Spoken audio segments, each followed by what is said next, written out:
Jalan Via Dolorosa, jalan penderitaan. Yesus Kristus, domba Allah, disalib. Dia memilih disalib, bukti kasih pada kita. Karena kita, Dia serahkan dirinya di Kalvari.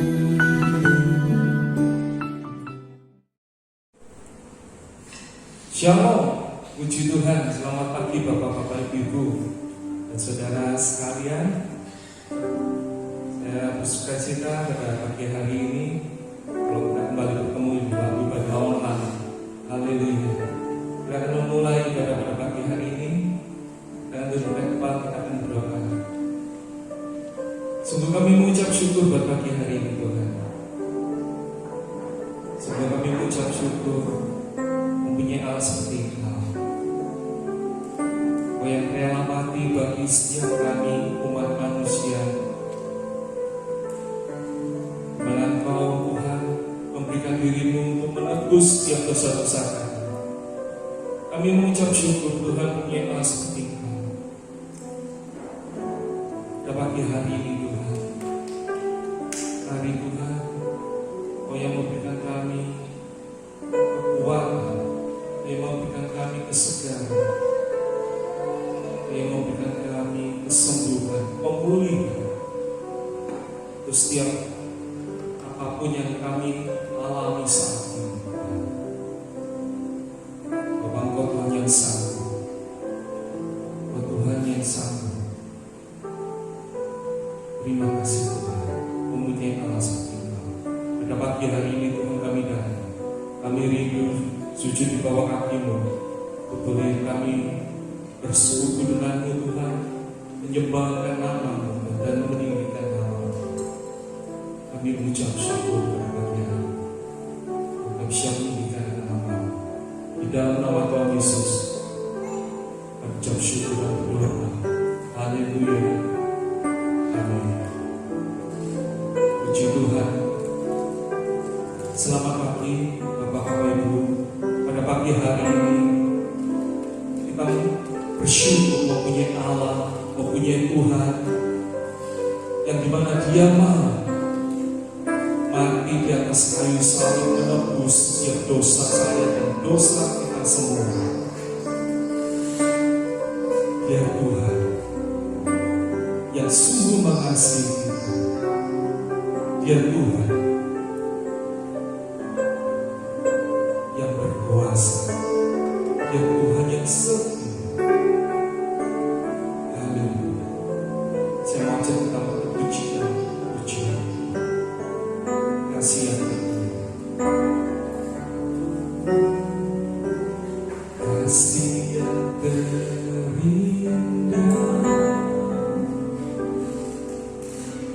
hati yang mulia, hanya ku temukan di dalam-Mu, Yesusku. Pujian dari hatiku selalu di setiap waktuku. Tiada pernah berubah kasih-Mu. Karya terbesar dalam hidupku, pengorbanan-Mu yang selamatkanku. Engkaulah harta yang tak ternilai, yang ku miliki dan ku hargai. Yesus, Engkau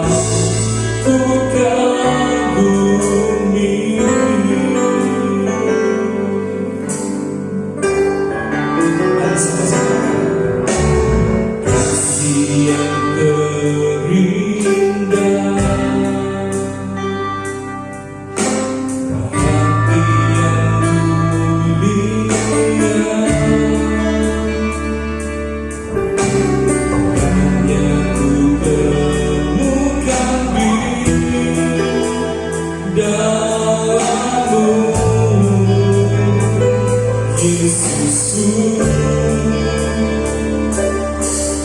pujian dari hatiku, selalu di setiap waktu.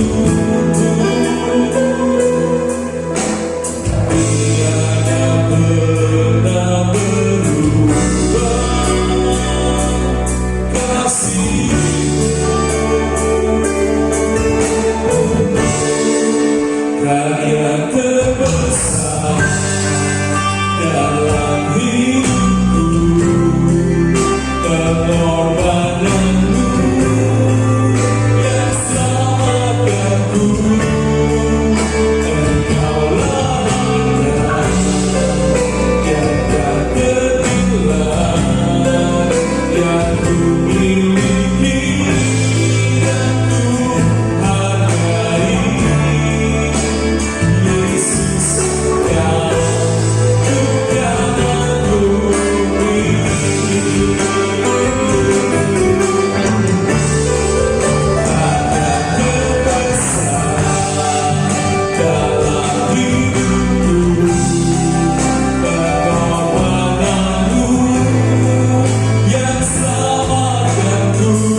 Terlalu besar kasih-Mu Bapa, pengorbanan yang Kau berikan bagiku.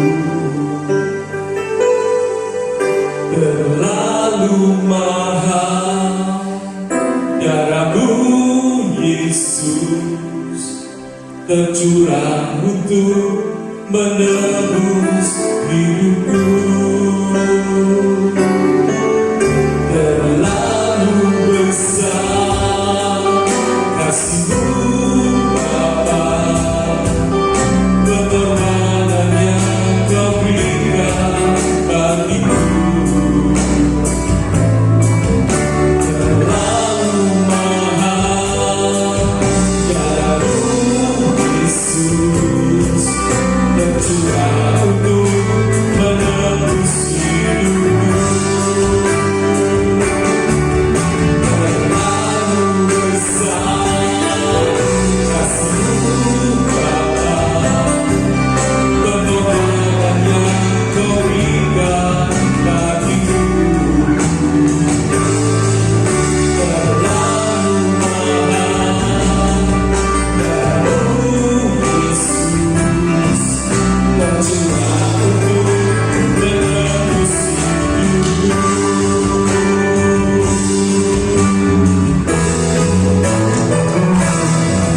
Terlalu besar kasih-Mu Bapa, pengorbanan yang Kau berikan bagiku. Terlalu mahal darah-Mu Yesus, tercurah untuk menebus hidupku. Kami katakan, terlalu besar kasih-Mu Bapa, pengorbanan yang Kau berikan bagiku. Terlalu mahal darah-Mu Yesus, tercurah untuk menebus hidupku. Tercurah untuk menebus hidupku. Tercurah untuk menebus hidupku.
Terima kasih. Terima kasih. Kami mengucap syukur untuk pengorbanan di atas kayu salib. Kami mengucap syukur Tuhan, Kau mengasihi setiap kami. Tuhan, pada pagi hari bila setiap pujian dan penyembahan kami semuanya itu boleh menyenangkan akan hati ini. Kami mengucap syukur Tuhan buat pagi hari ini.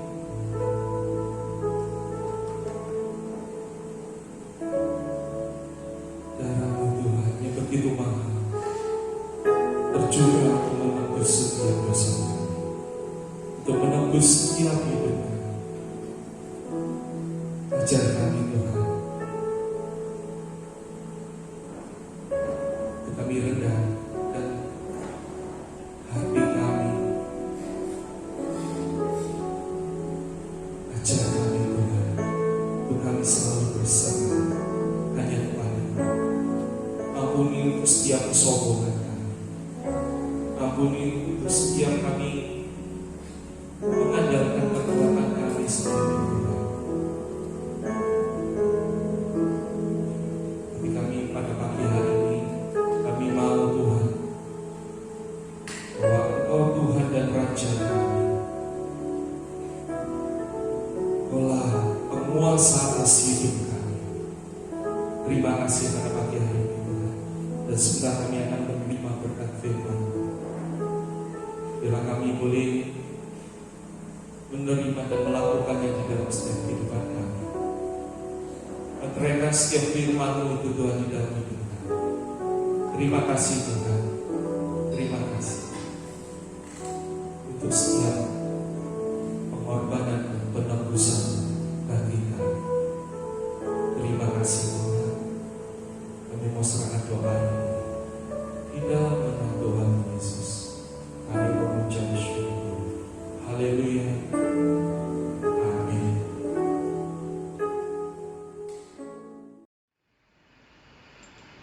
Shalom Bapak, Ibu, Saudara-saudari sekalian. Pada momen Jumat Agung ini kita akan membahas satu tema, yakni kabar kubur Kristus. Terkait dengan tema ini, saya mengajak kita untuk membaca satu bagian dari kitab suci yang terambil dari Yohanes yang ke-19 ayat 38 hingga ayat yang ke-42.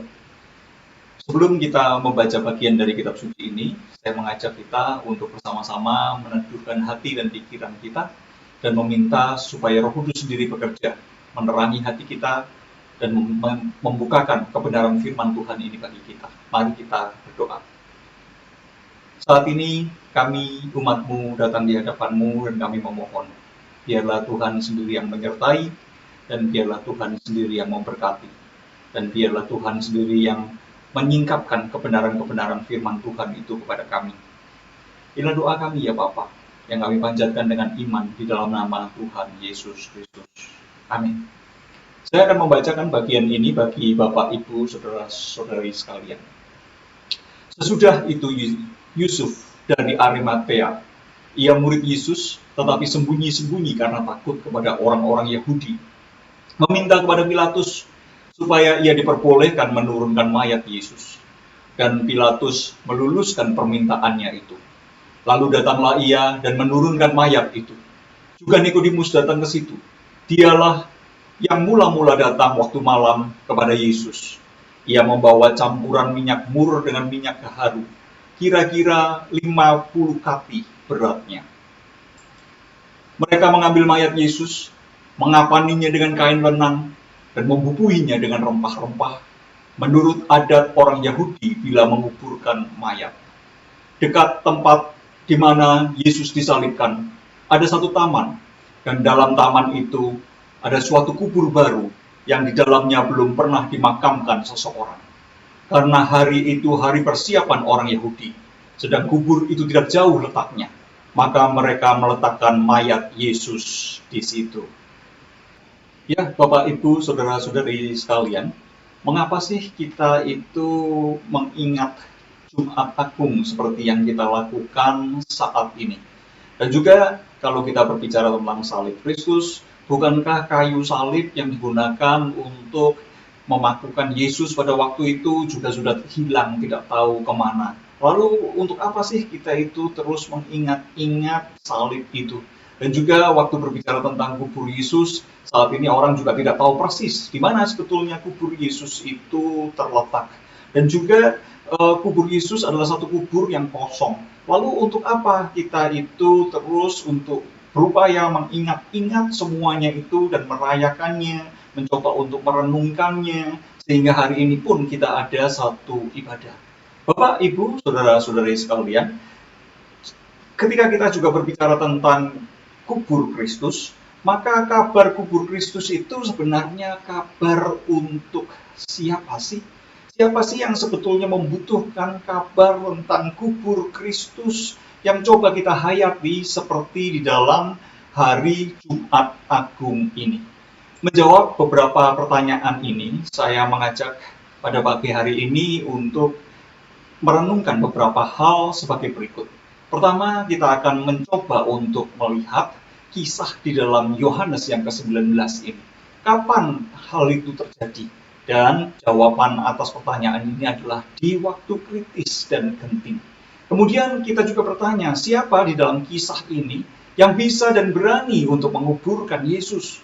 Lalu kita mencoba untuk menjawab, bagaimana mereka itu menguburkan Yesus? Dan pada yang terakhir, kita akan mencoba untuk merenungkan, apa sih yang sebenarnya itu terjadi di salib dan kubur Yesus? Sehingga kita perlu merenungkan, perlu mengingat momen Jumat Agung seperti yang kita lakukan pada hari ini. Ketika kita berbicara tentang Yohanes 19 ini, maka kita bisa melihat bahwa kapankah peristiwa ini terjadi. Peristiwa ini terjadi di saat yang kritis dan genting.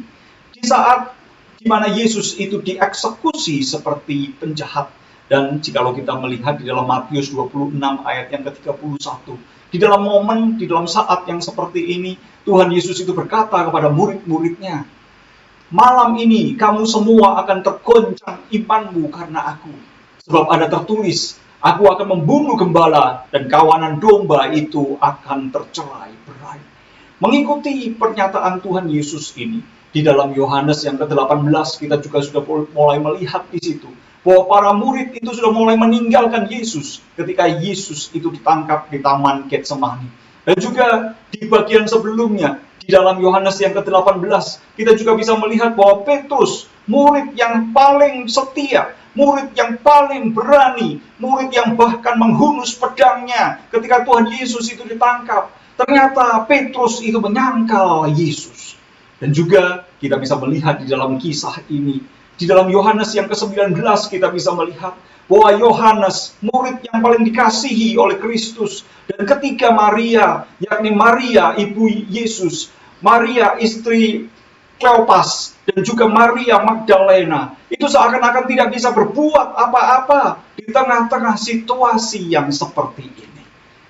Kembali kita melihat di momen seperti apakah, di saat seperti apakah sebenarnya peristiwa ini terjadi. Peristiwa ini terjadi ketika diperlukan adanya suatu tindakan yang cepat. Di dalam Yohanes 19 ayat yang ke-42 di situ dikatakan bahwa pada saat itu adalah hari persiapan orang Yahudi. Persiapan untuk apa? Persiapan untuk Minggu Paskah. Satu Minggu Paskah yang dimulai pada hari Jumat, hari di mana Yesus disalibkan ini, dan kemudian diikuti dengan hari berikutnya dan hari berikutnya, di mana pada waktu itu orang-orang Yahudi mulai menyembelih anak domba Paskah sebagai satu peringatan akan peristiwa bagaimana mereka keluar dari tanah Mesir menuju ke tanah perjanjian. Dan juga pada hari itu merupakan satu hari persiapan Sabat. Kapankah Sabat itu dimulai? Sabat itu dimulai pada hari Jumat jam 6 sore. Jadi kita mengerti bahwa Yesus Kristus itu disalibkan sekitar jam 12 siang. Dan Yesus itu dinyatakan mati di atas kayu salib pada sekitar pukul 3 sore. Dan pada pukul 6 sore, di situ sudah mulai memasuki hari Sabat, di mana orang Yahudi itu tidak bisa lagi melakukan apapun juga. Sehingga diperlukan adanya satu tindakan yang cepat untuk menguburkan Yesus dalam waktu 3 jam. Dan siapakah sebenarnya yang bisa dan berani untuk melakukan penguburan Yesus di tengah-tengah situasi yang paling berbahaya seperti itu? Ketika Tuhan Yesus itu dinyatakan sebagai satu kriminal, di tengah-tengah situasi seperti itu muncullah Yusuf Arimatea dan Nikodemus yang berani untuk menguburkan Yesus.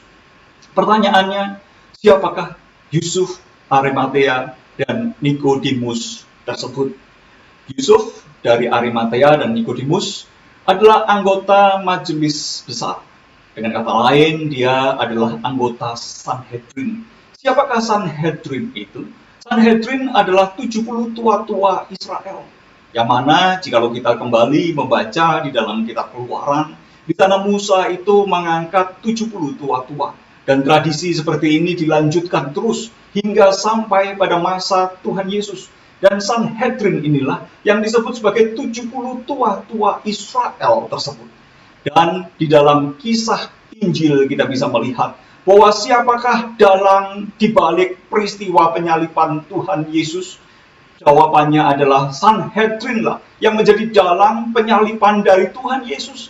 Sanhedrin lah yang menghasut orang banyak itu untuk meminta supaya Yesus itu disalibkan. Sanhedrin lah yang memanipulasi Pilatus itu untuk melakukan penyaliban atas Yesus Kristus. Dan Sanhedrin lah yang meminta supaya ketika Pilatus itu menawarkan, siapakah yang akan kami bebaskan? Kita bebaskan, Yesus atau Barabas. Dan kemudian Sanhedrin itu menghasut orang banyak. Untuk apa? Untuk memilih melepaskan Barabas dan menyalibkan Tuhan Yesus.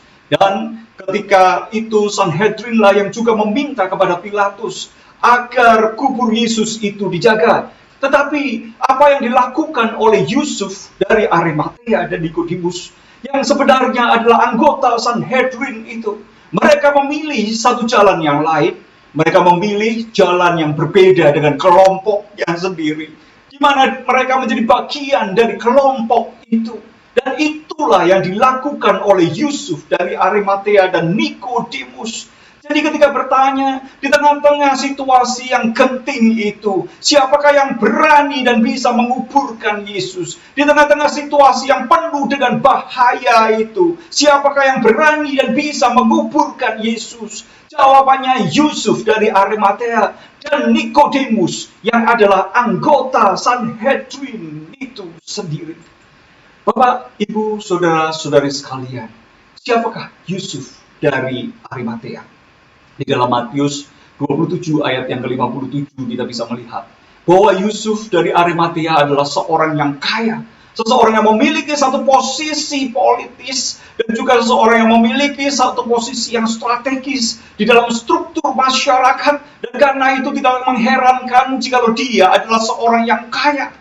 Dan di dalam Yohanes 19 ayat yang ke-38 ini kita juga bisa melihat bahwa Yusuf dari Arimatea adalah seorang murid Yesus. Namun dia adalah murid Yesus yang sembunyi-sembunyi. Selama ini dia percaya kepada Yesus, tetapi tidak berani untuk mengungkapkan jati dirinya sebagai murid Yesus. Mengapa? Karena takut pada orang-orang Yahudi, takut untuk dikucilkan.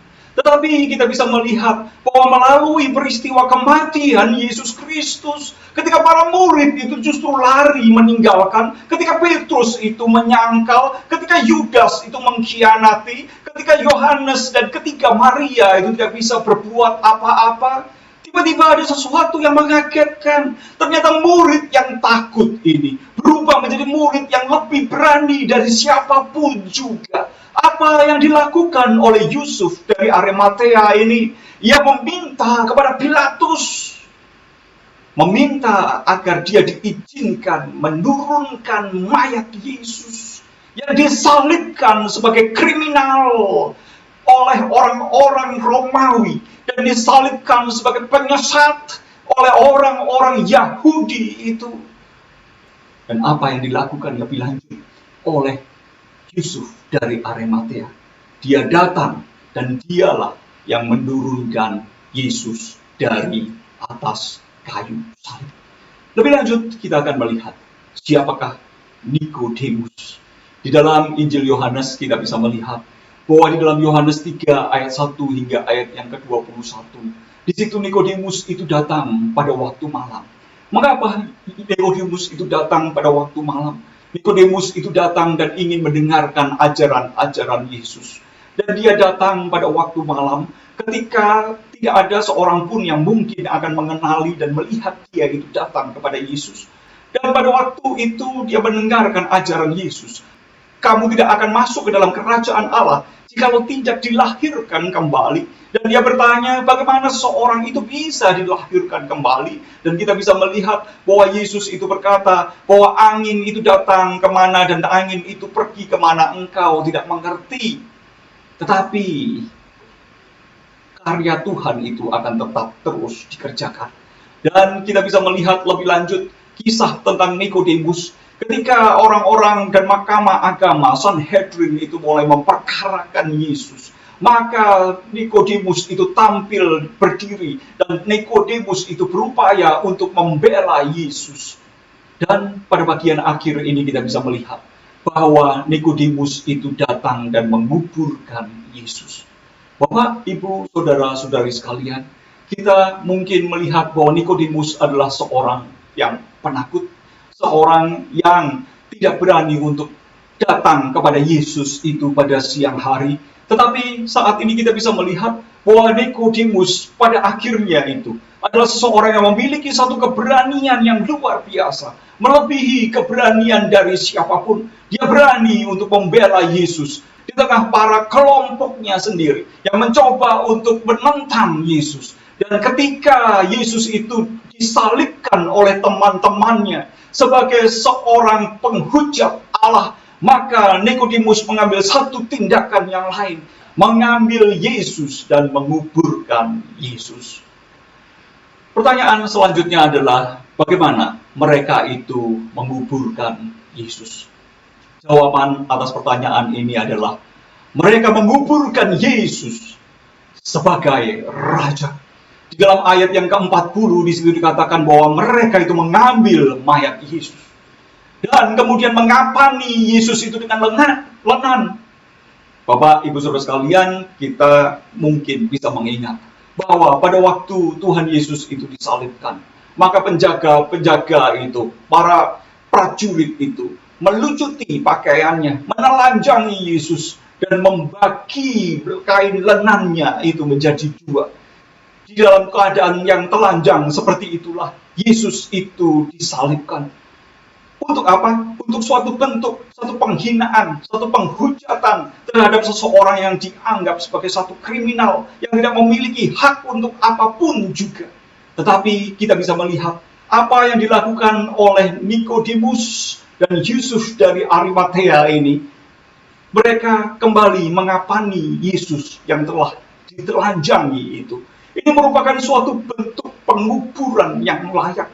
Kemudian kita lihat lebih lanjut apa yang dilakukan oleh Yusuf dan Nikodemus ini. Mereka itu membubuhi rempah-rempah. Seberapa banyak rempah-rempah yang diberikan oleh mereka? Rempah-rempah yang diberikan itu adalah 50 kati beratnya. Dan jikalau itu dikonversi ke dalam kilogram saat ini, itu kira-kira 32,5 kilogram beratnya. Jumlah rempah-rempah yang sebanyak ini bukanlah jumlah rempah-rempah yang diberikan untuk penguburan orang-orang Israel pada umumnya. Tetapi jumlah rempah-rempah yang sedemikian banyak ini biasanya dipergunakan untuk apa? Untuk menguburkan orang-orang yang terhormat, untuk menguburkan raja-raja. Apa yang dilakukan oleh Yusuf dari Arimatea dan Nikodemus ini, kita bisa melihat bahwa mereka menguburkan Yesus yang dianggap oleh pemerintah Romawi sebagai kriminal dan yang dianggap oleh orang-orang Yahudi sebagai penghujat Allah. Tetapi mereka justru mengambil tindakan yang berbeda. Berbeda dengan kelompoknya sendiri. Kita bisa melihat tindakan ini lebih lanjut. Mereka itu meletakkan Yesus di mana? Mereka meletakkan Yesus bukan di kuburan para kriminal, bukan di kuburan massal, melainkan mereka meletakkan mayat Yesus itu di kuburan Yusuf Arimatea itu sendiri. Satu kuburan yang dipersiapkan bagi Yusuf Arimatea. Dan itu merupakan satu kuburan yang belum digunakan. Satu kuburan yang masih baru. Dan kuburan itu merupakan satu kuburan yang ada di taman. Apa yang bisa kita pelajari dari beberapa catatan ini? Kuburan di taman, kuburan yang baru. Ini adalah satu kuburan yang elit.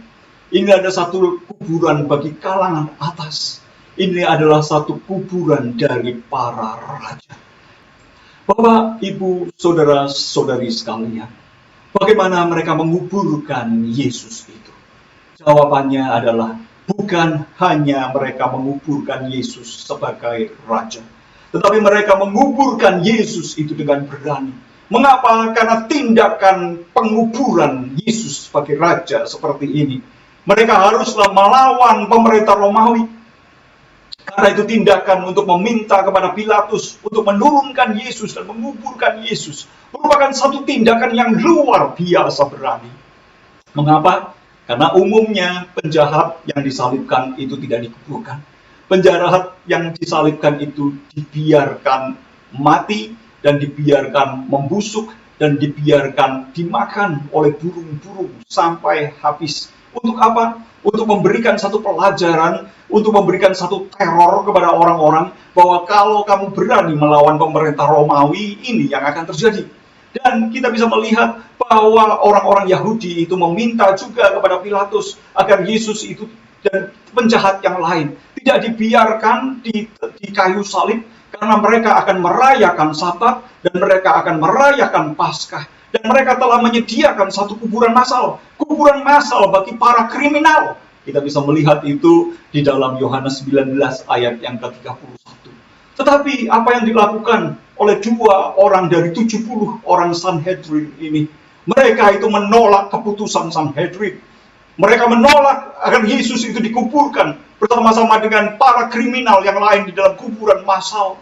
Tetapi mereka justru mengambil mayat Yesus itu dan menguburkannya di kuburan para raja.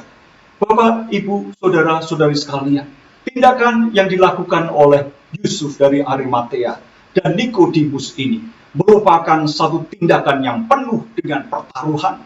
Mereka adalah orang-orang yang memiliki kedudukan, mereka memiliki reputasi, mereka memiliki kehidupan yang baik, dan mereka memiliki harta, mereka memiliki keluarga dan sebagainya. Dan ketika mereka itu mengambil tindakan seperti ini, maka tidak lain dan tidak bukan, mereka itu memproklamasikan dirinya bahwa aku itu berbeda dengan kamu. Aku itu memilih untuk memihak orang yang kamu anggap sebagai kriminal. Aku memilih untuk memihak orang yang kamu anggap sebagai penghujat Allah itu. Dan aku siap untuk mengalami nasib yang sama dengan orang yang aku kuburkan sebagai raja ini. Itu merupakan satu tindakan yang luar biasa yang dilakukan oleh Yusuf dan juga Nikodemus ini. Apa sebenarnya yang terjadi? Disalib dan kubur Yesus itu. Sehingga Yusuf dari Arimatea yang sebelumnya itu menjadi murid Kristus, tetapi takut-takut dan berubah menjadi seorang yang sedemikian beraninya. Apa yang sebenarnya terjadi pada salib dan kubur Yesus? Sehingga Nikodemus yang pertama-tama datang di waktu malam dan kemudian datang dan dengan berani itu menguburkan Yesus. Apa yang terjadi di sana sudah dikemukakan oleh Tuhan Yesus sebelumnya di dalam Yohanes 12 ayat 32 hingga ayat yang ke-33. Dan firman Tuhan itu berbunyi demikian. Dan apabila aku ditinggikan dari bumi, aku akan menarik semua orang datang kepadaku. Perkataan ini dikatakan Yesus untuk menyatakan bagaimana caranya ia akan mati. Bapak, Ibu, saudara-saudara sekalian, ternyata melalui kayu salib itulah ada satu karya yang besar, ada satu kuasa yang besar, suatu karya dan suatu kuasa yang mengubahkan hidup manusia, suatu karya dan satu kuasa yang mengubahkan hidup Yusuf dari Arimatea, yang mengubahkan hidup dari seorang yang bernama Nikodemus itu, melalui penyaliban Yesus. Yusuf dari Arimatea dan Nikodemus itu termasuk dari orang-orang yang ditarik untuk datang kepada Yesus. Apa yang sebenarnya terjadi di atas kayu salib dan dikubur Yesus itu? Kita mengingat apa yang dikatakan oleh Tuhan Yesus di dalam percakapan Tuhan Yesus dengan Nikodemus.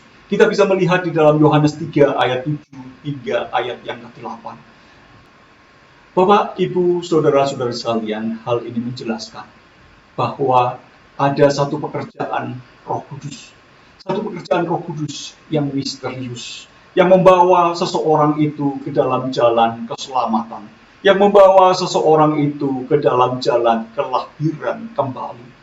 Ketika Nikodemus itu tidak mengerti, Tuhan Yesus itu menjelaskan bahwa sama seperti angin itu bertiup kemana ia mau. Dan engkau Nikodemus, engkau tidak mengerti. Tetapi pekerjaan Tuhan, pekerjaan dari Roh Kudus yang misterius, itu akan terjadi. Demikianlah halnya dengan tiap-tiap orang yang lahir dari Roh.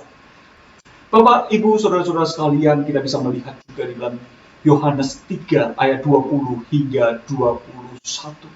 Hal ini menjelaskan mengapa Nikodemus itu datang kepada Kristus. Tuhan Yesus itu berkata kepada Nikodemus dalam bagian ini, sebab barang siapa berbuat jahat, membunyi terang, dan tidak datang kepada terang itu, supaya perbuatan-perbuatan yang jahat itu tidak nampak. Tetapi barang siapa melakukan yang benar, ia datang kepada terang, supaya menjadi nyata bahwa perbuatan-perbuatannya dilakukan di dalam Allah. Bapak, Ibu, saudara-saudari sekalian, apa yang menjadi pesan bagi kita saat ini? Kabar salib dan kubur Kristus bukanlah suatu kabar kekalahan yang memalukan. Namun, kabar salib dan kubur Kristus adalah kabar yang penuh dengan kemenangan dan kemuliaan. Kabar salib ini merupakan suatu undangan yang terbuka. Kabar salib ini merupakan suatu kabar yang menarik barang siapa yang melakukan yang benar. Seperti Nikodemus yang mengalami pekerjaan dari Roh Kudus dan melakukan apa yang benar, itu tertarik datang kepada Kristus. Sekalipun siapakah Nikodemus? Dia adalah orang yang berasal dari golongan penentang Kristus nomor 1 di waktu itu. Tetapi melalui salib Kristus, Nikodemus itu melalui pekerjaan Roh Kudus dituntun dan datang tertarik kepada salib Yesus Kristus itu. Bapak, Ibu, saudara-saudari sekalian, salib Kristus, kubur Kristus merupakan undangan yang terbuka bagi siapa saja, termasuk bagi mereka yang berada dari golongan yang begitu membenci Kristus. Tetapi pekerjaan Roh Kudus tidaklah tertutup bagi mereka. Dan kabar kubur dan salib Kristus melalui pekerjaan Roh Kudus dapat menarik mereka juga. Dan bagi kita yang percaya, apakah makna dari momen ini? Kita juga perlu menyadari bahwa mengapa kita bisa datang kepada salib Kristus itu. Tidak lain dan tidak bukan adalah karena adanya anugerah Tuhan yang begitu besar. Adanya pekerjaan Roh Kudus yang seperti angin, yang tidak kita ketahui kemana ia datang dan kemana ia pergi. Tetapi pekerjaan Roh Kudus yang misterius itu telah bekerja di dalam kita. Dan anugerah Tuhan itu sudah dicurahkan kepada kita. Karena itu, di dalam momen Jumat Agung ini, ketika kita melihat kembali kepada salib Kristus, ketika kita melihat kembali kepada kubur kosong Kristus, kita dipanggil untuk mengingat. Kita dipanggil untuk datang. Kita dipanggil untuk bersyukur, dan kita dipanggil untuk menjadi saksi Kristus yang berani. Dengan demikian kita memaknai Jumat Agung ini. Untuk apakah kita itu mengingat Jumat Agung? Untuk apakah kita itu mengingat salib Kristus? Untuk apakah kita mengingat kubur Kristus yang kosong? Untuk datang, untuk bersyukur, dan untuk bersaksi dengan berani. Karena anugerah Tuhan yang bekerja secara misterius sudah menarik kita datang kepada Kristus. Mari kita berdoa. Pada saat ini kami umat-Mu datang di hadapan-Mu ya Bapa. Dan kami bersyukur atas kebaikan-Mu. Kami yang dulu bukan umat Allah, tetapi sekarang menjadi umat Allah. Kami yang dahulu tidak mengenal Allah, tetapi kami saat ini telah dibawa masuk ke dalam persekutuan dan pendamaian dengan Allah melalui darah salib Yesus Kristus yang dicurahkan di Golgota 2000 tahun yang lalu, dan yang saat ini kami rayakan, kami peringati. Biarlah ketika kami memperingatinya, kami mengingat betapa besarnya anugerah Tuhan yang sudah bekerja di dalam diri kami. Dan biarlah Tuhan boleh memakai kami untuk boleh menjadi saksi Kristus yang berani. Dan kami juga berdoa, biarlah orang-orang yang berada di luar sana, orang-orang yang saat ini berada di dalam kelompok-kelompok yang membenci kekristenan, tetapi biarlah dengan kasih karunia yang besar, undangan yang diberikan melalui salib Kristus dan kubur Kristus yang kosong ini boleh terus terbuka bagi mereka, sehingga mereka yang memiliki satu kebenaran, mereka yang digerakkan oleh Roh Kudus boleh datang kepada Kristus. Dan biarlah berita kematian Kristus yang merupakan kehinaan bagi dunia boleh kami hayati, boleh kami mengerti sebagai satu berita kemuliaan yang besar. Kami berdoa biarlah Roh Kudus sendiri membukakan mata kami untuk boleh melihat bahwa apa yang dipandang hina oleh dunia ini merupakan satu puncak dan klimaks dari kemuliaan. Biarlah Roh Kudus sendiri bekerja. Biarlah Roh Kudus menolong. Biarlah Roh Kudus memimpin. Biarlah Roh Kudus menarik. Dan biarlah Roh Kudus memenuhi kami dengan ucapan syukur. Inilah doa kami ya Bapa, yang kami panjatkan dengan iman di dalam nama Tuhan Yesus Kristus. Amin.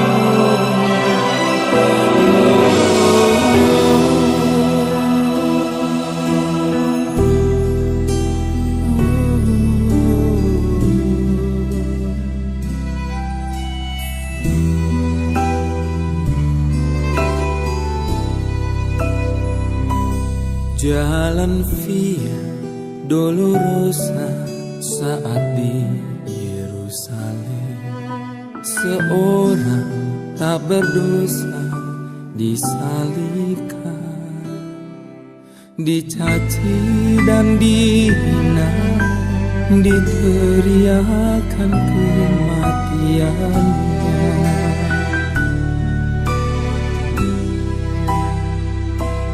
Dia disiksa dan didera, dicambuk di tubuhnya, mahkota duri pada kepalanya,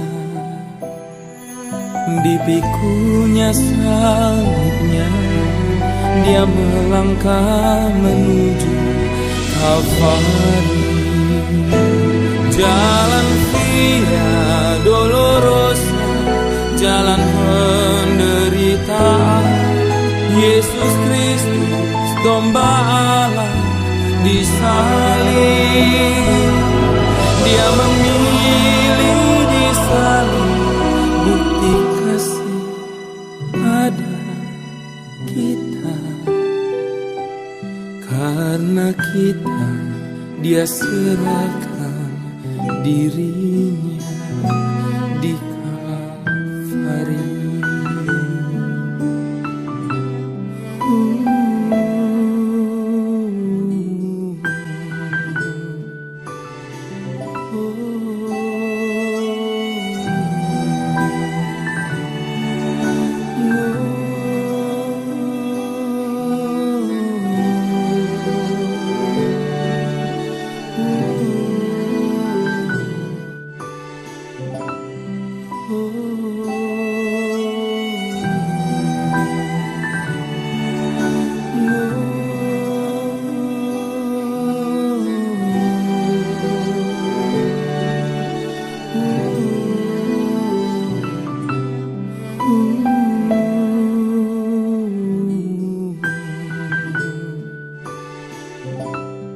Dia disiksa dan didera, dicambuk di tubuhnya, mahkota duri pada kepalanya,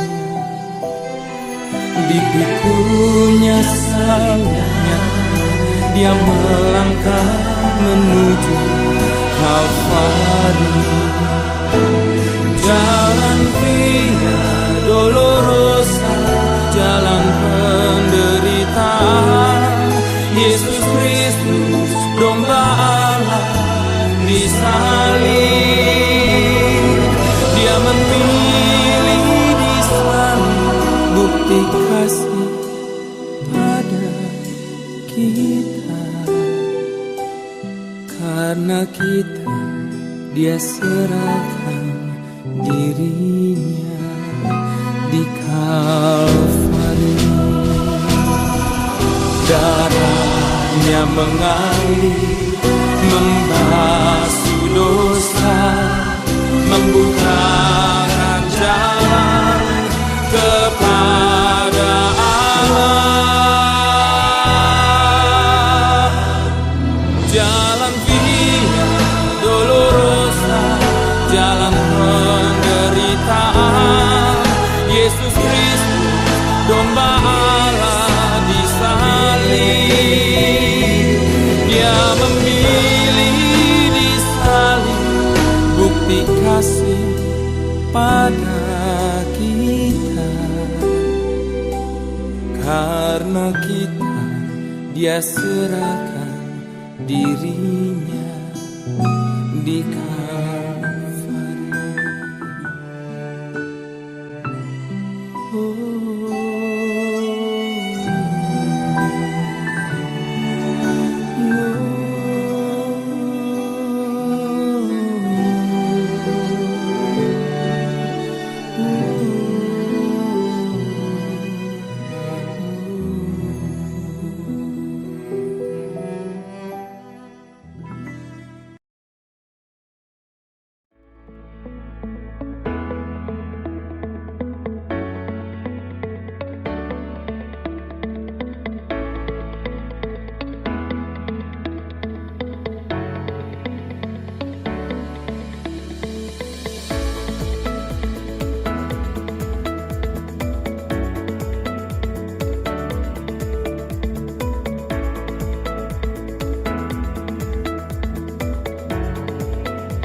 Bapa Surgawi, kiranya curahan segala berkat dari tempat yang maha tinggi kepada segenap sidang jemaat Tuhan, pembela sidang, hamba-hamba Tuhan yang telah melayani, haleluya, dan karya-karya yang terakhir tapi belum terakhir Tuhan. Kami menunggu kasih anugerah-Mu. Berkatilah ini menyertai, memberikan kekuatan, kemampuan dengan hati nurani yang baru untuk melayani Tuhan bersama domba-domba kami 3-4 ekor seperti Daud. Dan kasih karunia Kristus Yesus Tuhan memberkati. Haleluya. Amin.